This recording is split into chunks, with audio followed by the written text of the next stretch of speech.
All right, so I got a good one for you guys today. It's going to be a little bit longer of a series because it's another one of my personal projects. So the other day I posted up some pictures of this airbag trailer I'm working on for the Roadster behind me.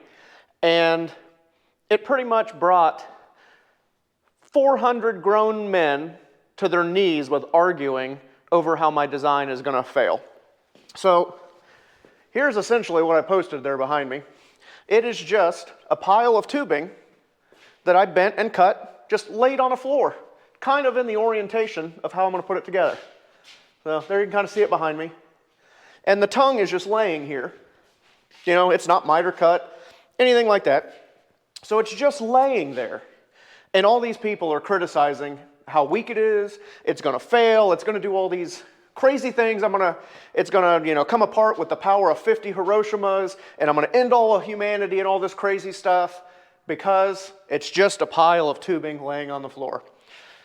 So, I wasn't even going to do a video series on this, but I just think it's too funny that they're so upset at this point, and they refuse to listen to what the trailer is being built for, where it's going to be used, what it's hauling, or any of the applications. They don't care, because it's not a normal trailer. It's an airbag trailer that's going to lay flat on the ground so I can load the car real easy, and it's only going to be used on the salt to haul the Roadster to and from the pit to the starting line, pick it up at the end of the track, and back. So I was going to do a couple different things, but them arguing about how I'm an idiot and I don't know what I'm doing and all this stuff kind of changed my attitude on this trailer. So I've changed my plans again, and now I'm just going to do stuff just to irritate. I'm not going to build anything that's super unsafe or that I know is going to break.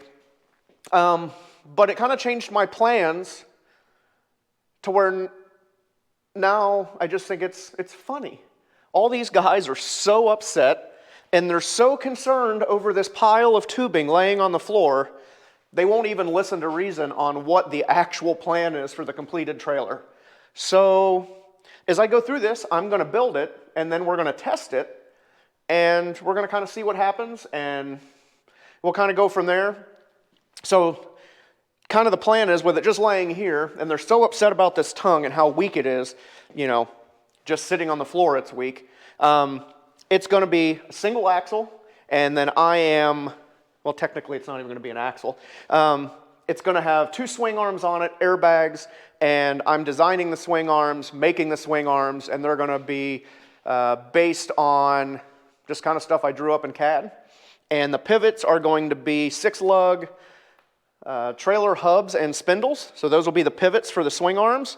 And it's going to be bagged to lay completely flat. Since the car sits nice and low to the ground, I need an easy way to load it. And yeah, so this is just going to be a really fun project. And I think I'm going to call this, the trailer that broke the world.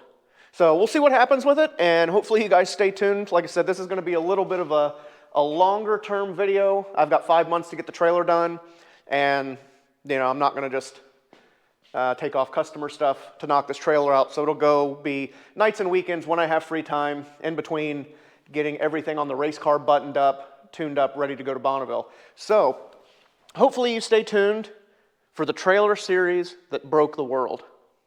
So stay tuned, and we'll catch you on the next one.